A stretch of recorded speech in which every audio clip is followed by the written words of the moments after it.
Welcome back, Chappelle. Happy Mardi Gras. Happy Mardi Gras, and I'm using my football that I caught at a Mardi Gras parade. I was very excited. Now, the biggest thing about it, though, is this is your second of your two flips for break, right? So remember that the flip before this one and then this one are the only two you have to do. You do not need to do any other one labeled honors or anything like that. But let's go ahead and jump right into it because I don't want this thing to be too long and we got a lot of content to cover about the French Revolution. So in the last flip that you probably watched before this one, we left off talking about the Women's March on Versailles and like Louis and his family has been ripped back into Paris and all this other stuff. We talked about the Declaration of the Rights of Man. We talked about how you could spot somebody on the street if they were actually in the revolution with a red cap and their tricolor cockade and all that stuff, right? So we talked about the Great Fear, the night of August the 4th, very important stuff. And just to give you a heads up, I expect you to study this content and material before we have class again, right? G period, I'm talking to you. I have you Monday when we come back. What I'm also going to be creating on Prezi and posting on my Google Classroom is a timeline of events that you can also use for studying, right? So make sure you review this stuff. Make sure you get started on your study guide that should already be posted. It's a very important thing that you do this and do it well because it's the last test of the quarter, but let's jump right into it, right? So now as we actually are looking at the grand landscape of things, right? Louis has been forcibly returned back to Paris along with Marie Antoinette and their entire family, and they're under arrest somewhere, and we'll talk about that here in a little bit. But there's still one giant problem. Yes, you have abolished feudalism. Good for you. Yes, you have started the revolution and stormed and destroyed that Bastille. Good for you! But there's still one huge problem going on in France. Y'all still ain't got no money. You still got no money. You have no money and you're in tremendous amounts of debts regardless, right? If you're a revolutionary state, it doesn't get rid of the money issues that you had going into said revolution, right? So what they're going to do is this thing called the civil constitution of the clergy. Because one of the things that we had to understand going into this is out of those three estates, the first being the clergy, is that the clergy had tons of cash, right? They had lots and lots and lots and lots and lots of money, right? And because they have lots and lots and lots and lots and lots of money, the new National Assembly is basically let's go take their lots and lots and lots and lots and lots of money. So by June of 1790, they force the clergy to sign this thing called the Civil Constitution of the Clergy, or basically a thing known as the Oath of Allegiance, right? So what they do is they go up to every single priest and church official and they say, you must swear loyalty to the state of France, not to the Vatican first, right? You are here for the people of France, not for the Pope, right? And so basically they solved that immediate financial crisis by when they created two new types of priests. Refractory priests are the ones who refuse to actually take the oath. And if you refuse the civil constitution of the clergy, and if you refuse to be a part of it, this will come up later in the flip, you would be arrested and put in jail, right? But if you did agree to it, you were a swearing priest, and you actually then were helping in the stripping of church lands, the taking of the tithe, and all this other stuff. So the immediate financial crisis was solved by taking all the money away from the church. Hooray! Hurrah. And then going into it as well, this oath of allegiance is going to create a system where the Catholic Church is under the governorship of the government rather than it being a part of the society ingrained into the very, very woven fabric of French society, right? So the civil constitution of the clergy is a very important event. Write that down. Highlight it. It's very, very important. And it's oftentimes one that people easily forget. But oftentimes people don't forget this one. Now, so the thing about it is the state of France around 1791. So what's going on after the civil constitution of the clergy that happened in 1790? The National Assembly is consolidating its power, and it's growing its power, and it's trying to solve the crisis and stuff. And all the while, the royal family is under house arrest, right? They're under house arrest in this palace called the Tuileries, right? Go ahead and write that down, okay? Very, very important that you write that down. It's called the Tuileries, spelled Tuileries,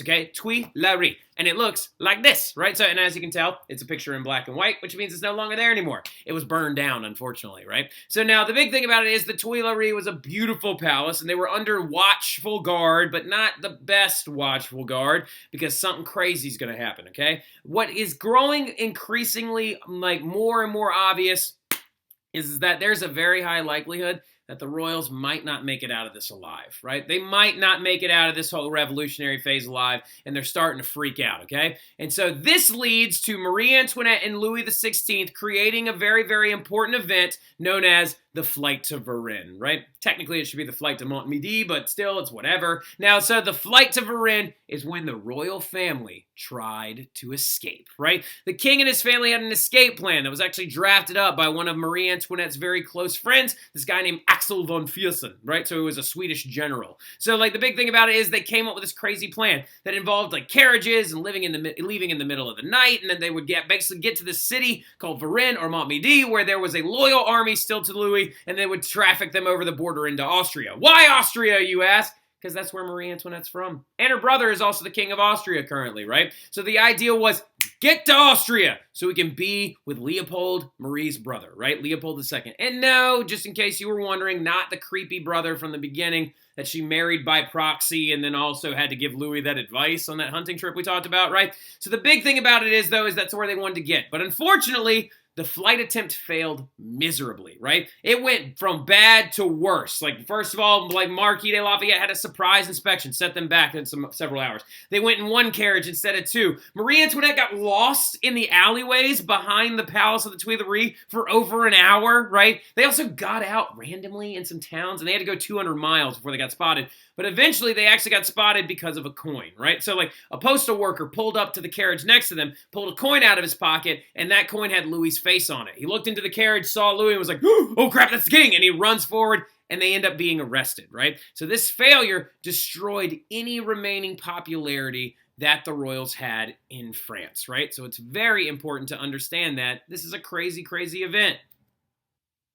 But yeah, that terribly stupid failed escape attempt is going to dictate the progression forward of a lot of events that have to do with the French Revolution, right? So once their failed attempt went down, now the people of France are furious, right? The people of France are furious, especially the Third Estate, and they're beginning to organize themselves in a little bit of a weird way and show their fury, right? Because at the very beginning of the revolution, the bourgeois were the ones leading, right? They used the mob of Paris to do most of their dirty work for them, and the bourgeois would be like, oh, poor people, go storm the Hotel des Invalides and get your guns and then go burn down the Bastille, right? Yay, poor people, good job, right? So, like, and of course, the Marquis de Lafayette was now leading the National Guard, but at this point, the mob of Paris is starting to feel slighted. The failed flight and the failed escape attempt of the royals has now increased the aggression and anger of the mob of Paris, and they demand violence, immediate action, and a bunch of them want no more king. They want nothing to do with Louis and his family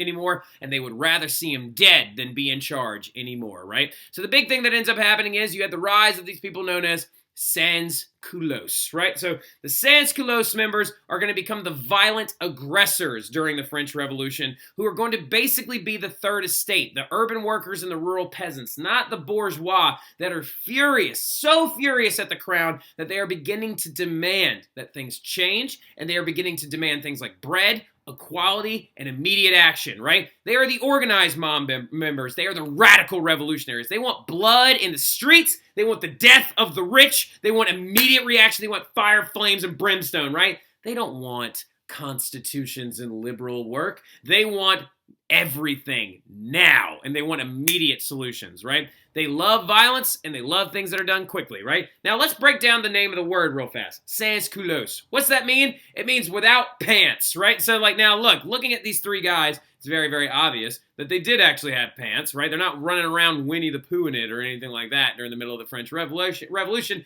The reason why they called themselves sans-culottes is because they wore pants like these that fit a little more loose, that were meant for working men. They wore trousers. They did not wear breeches, right? So, and breeches were tight pants that rich people wore, right? So basically they're saying, we are the poor, angry mob of Paris, and we expect things to get done now, right? So, like, things are getting crazy. You now have roaming bands of poor people that are all freaking out. And on top of everything else, you have clubs rising up, right? And I don't mean clubs like this, right? I don't mean clubs where you're all standing around going like, not clubs like that, okay? Not that kind of club. I'm talking about this kind of club, right? The club I'm talking about is secret societies are now popping up, right? These secret societies of bourgeois members and former nobles are starting to pop up being like, how do we use the sans-culottes to our advantage? Should we have a king? Should we not have a king? Should we have a legislative republic? What should we do, right? So the clubs that are popping up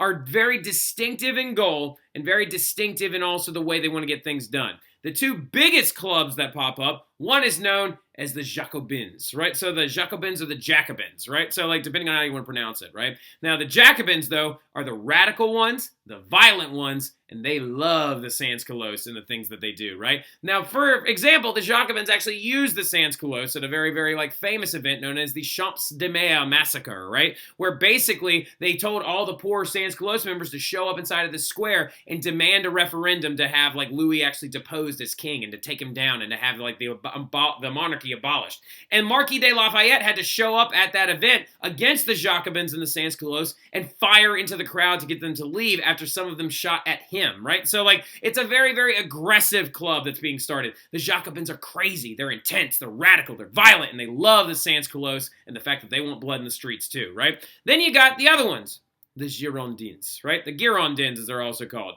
They are moderate.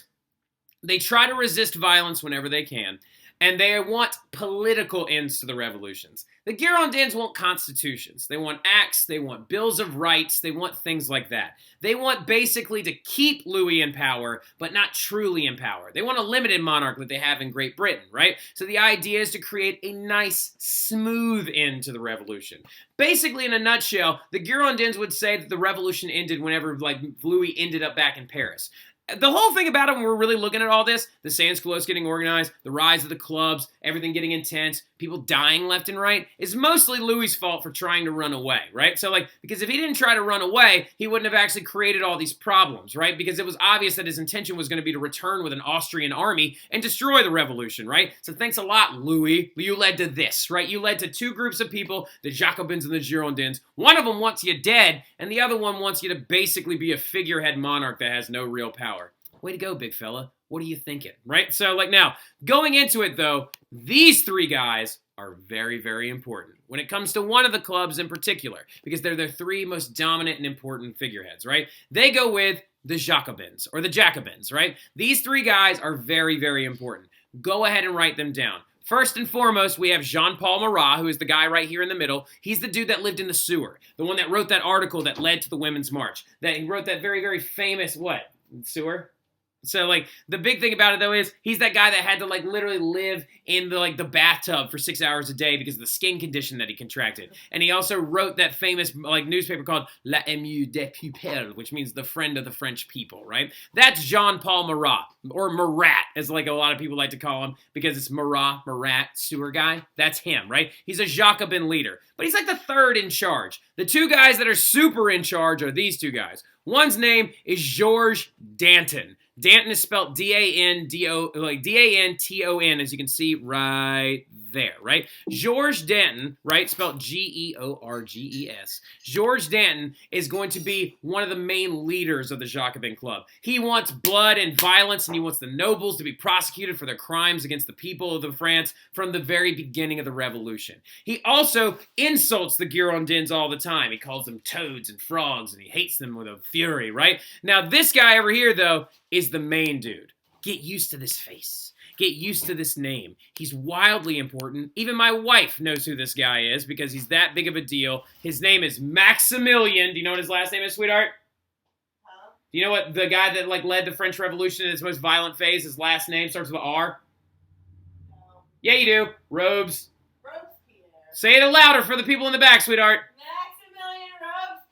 That's right, Maximilian Robespierre. She knows exactly who Maximilian Robespierre is because he is the most violent out of the three. Maximilian Robespierre is going to end up leading the French government at one point. He demands the death of people. This guy's actions led to the death of over 30,000 people in France, mostly by death of execution or dying in prison, right? So, like, Maximilian Robespierre is the most aggressive of the three Jacobin leaders, right? And you need to get comfy with him. He's soft-spoken, he has a meek voice, but he's still very powerful and very intense, and he is going to sway the tide. Spoken in a mean voice. What did you mean by even my wife knows? I meant even my wife knows, as in like my wife who hasn't been in school or learned about this stuff in forever, and you're the only person in here. If it were my cousin, I'd be like, even my cousin knows. So like, don't. Sorry. My strong and powerful and amazing wife, who is a model of femininity and grace as well as being beautiful, smart, and awesome. And her beauty doesn't necessarily matter because she's great. But feminism, rah, rah. Do you want the gold medal for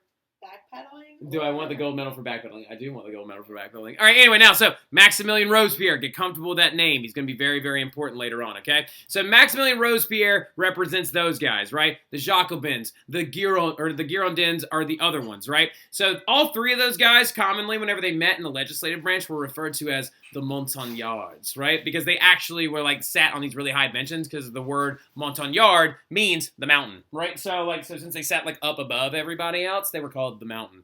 Now, the Jacobins, though, are going to be, we're going to kind of break down a good way to remember them, right? So you got the rise of these two clubs again. Jacobins, we sometimes call the Jerrys, because that's what they're a lot like. It's like that Tom and Jerry figure. Jerry is a pretty crazy mouse. He shoves that poor cat's tail into light sockets. He beats him with a frying pan. He's very mean. He's very aggressive. Whereas the Girondins are the Garys. They're like, meow, Constitution, meow, easy into revolution. Meow. Don't kill everybody, right? So, like, that's like Gary, right? Okay, so the big thing about it is the Jacobins and the Girondins. Remember those names. They're very important. Also, Maximilien Robespierre, Georges Danton, and Jean-Paul Marat. Highlight their names. They're going to be massively important as we go through this whole revolutionary period. Now, going forward, though, you also need to understand that revolutionary France is going to go to war. What are you doing? All right, so, like, why would you do this? Why would you go to war? Why? Why would you go to war in the middle of a revolution? This sounds like a terrible idea, right? The reason why is because, remember, everyone else in Europe is under an absolute system, right? Everybody else in Europe uses a very, very strong and powerful king that actually controls and dictates the things that they do. Not France anymore. They have a constitutional monarch, much like the British do, and they are trying to have a legislative assembly and possibly even pushing towards a republic, which would be very aggressive when involved no king at all, right? So that's starting to freak out a lot of the other European monarchical states, especially Austria, Prussia, the remaining Holy Roman Empire. Some areas of northern Italy are starting to get really freaked out by the ideas of the French Revolution spreading into their country, right? They got so freaked out by it at one point that they even had this really famous declaration called the Declaration of Pillnitz that basically said to the French people, if you kill or hurt Louis, we're going to bring down the force of the entire European continent on top of you. And the French people are basically like, what do you mean you're going to try and go fight me? Come at me, bro. So, like, what ends up happening is the other European powers begin mobilizing in fear to try and stop the French Revolution. So the new French government organizes an army with the Marquis de Lafayette at its head, and they decide to declare war on Austria. They're like, you gonna threaten me? You gonna threaten me? But also they wanted more food. That's another big thing, too. Because during a revolution, you tend to run out of food. And so they wanted to go invade Austria to get some more food. All right, so now the big thing about it, though, is that you need to know is that revolutionary France is going to declare war on Austria, right? Which is very, very aggressive when you think about it. So now they're at a war, and this war is called the War of the First Coalition. Write that down. The War of the First Coalition. Write that down. The War of the First Coalition, because it's going to be very important, because you're going to have to know what a coalition is later, all right? So now look, but the big thing about it is, though, is now France is at war, okay? You're now at war with Austria, and everything's getting really crazy, and you're at the War of the First Coalition, and I could have just left it there because it was right there already. Now, so the big thing about it, though, is France struggled early, but eventually they came out in a massive underdog victory, right? Which is a big deal, because what is this going to do to French nationalism? What's it going to do to French pride in the revolution? What's it going to do to the idea that your revolution is right, just, and true? They're going to get so excited and pumped up that they are like, France is right. Revolutionary France is awesome. Let's keep this train going. And also, a famous guy actually got his first position as a military officer in the War of the First Coalition. That dude is Napoleon Bonaparte, right? Napoleon Bonaparte is fighting with the French Revolutionary Army at this point. He's growing a lot of clout. He's growing a lot of prestige. And a lot of people are starting to whisper his name around, being like, hey, that guy Napoleon, he's pretty powerful. Just keep him in the back of your mind. And he's so important in this whole period of, like, French Revolutionary War and the Jacobins and the Girondins back in France and the king's trying to run away and all this other stuff is going to be so important because you're going to see the rise of new images during this war as well. You're going to see the new French flag pop up, which looks like this, right? The tricolor French flag that is meant to represent the revolutionary state of France. They even also made themselves a new national anthem, and it goes like this.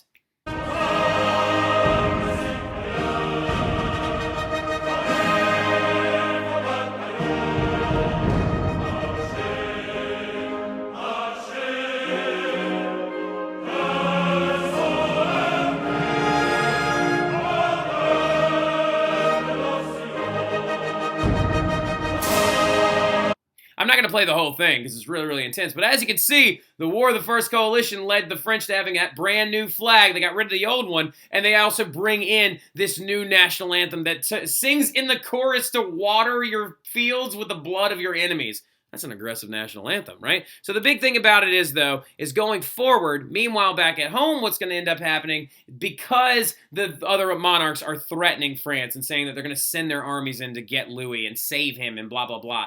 How do you think those Sans-culottes people are going to react to this? How do you think the members of the Without Pants group and the Jacobins are going to react to these monarchs saying, oh, we're going to come into France and save Louis and reestablish the monarchy. We're going to put him back in Versailles and we're going to go back to the way things were.